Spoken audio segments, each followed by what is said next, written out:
So we're currently on the create or update an audit template, and this defines the questions that are going to be used for that particular audit.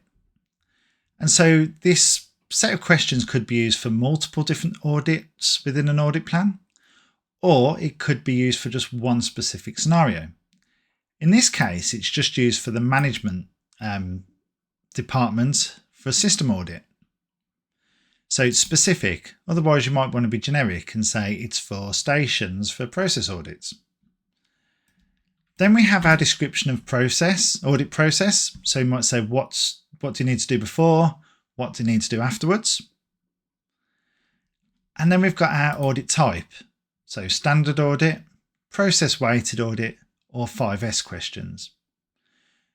So our standard audit just asks what's our process reference, the label and the description. Process audit weighted gives us the option to choose random questions. So you might just want to have a random 10 questions out of these 30 questions, or just all the questions in that order. Then we go to 5S audits, and this is where you have multiple S's and you categorize them all against each of the 5 S's. So we're going to go back to standard audit, keep it simple.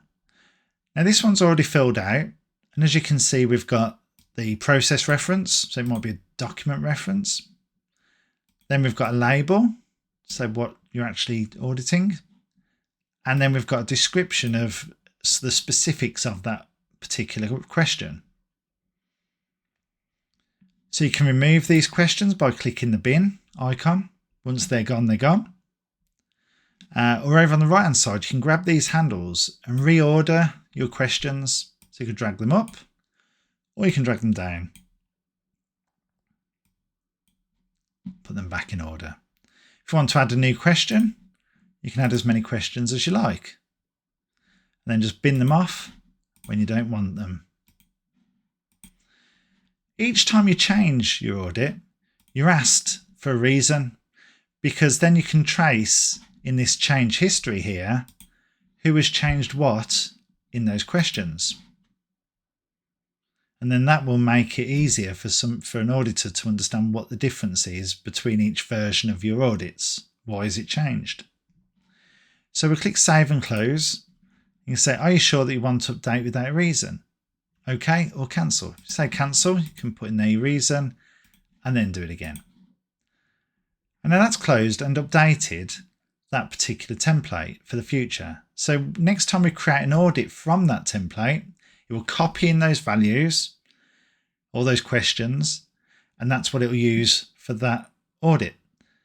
Changing a template will not affect the history. So that's all there is to updating and creating templates.